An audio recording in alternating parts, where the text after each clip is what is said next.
Hello students. Today we see about the strength of worm gear tooth. So in finding the tooth size and strength, it is safe to assume that the teeth of worm gear are always weaker than the threads of the worm. In case of worm and worm wheel, the worm is act like a screw and always considered as a worm is very strong, and if we compare the failure of worm and worm gear, then worm gear is always weaker.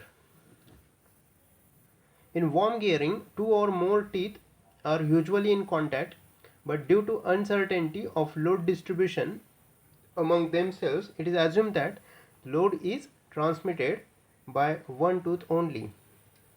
This scientist named as Lewis, who considered as that while developing the equation, he considered that a load is transmitted through only one pair of tooth. If we consider this diagram, then if we observe here, actually more than one tooth is contacting to the worm, but he considered that only one tooth is contacted at a time for with the worm, and all load is transmitted through that pair only.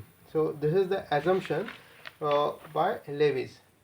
According to Lewis equation, this permissible tangential tooth load, or it is also called as beam strength of the gear tooth, Wt is equal to sigma O into Cv into B into pi into M into Y, where this sigma O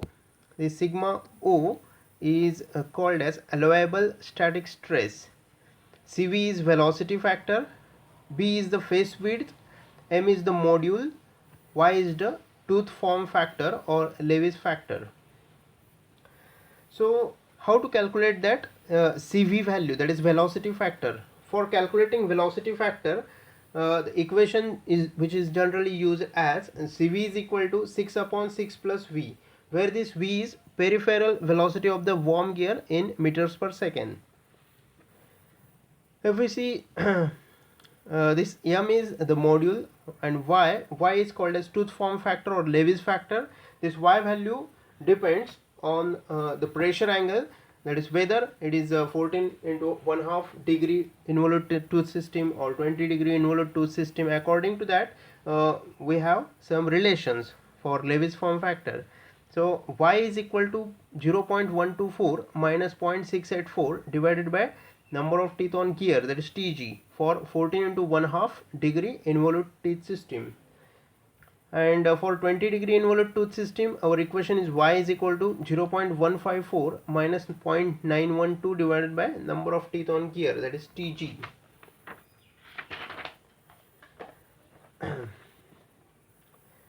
Then the dynamic tooth load on the worm gear, which is calculated by using the equation dynamic load, that is Wd is equal to this tangential load, that is Wt, divided by this velocity factor, that is Cv, which is equal to Wt into bracket. We know the equation of Cv is 6 upon 6 plus V, but Cv is on denominator, so our equation becomes Wd is equal to Wt into bracket 6 plus V upon 6 bracket complete, where Wt is actual tangential load on the tooth.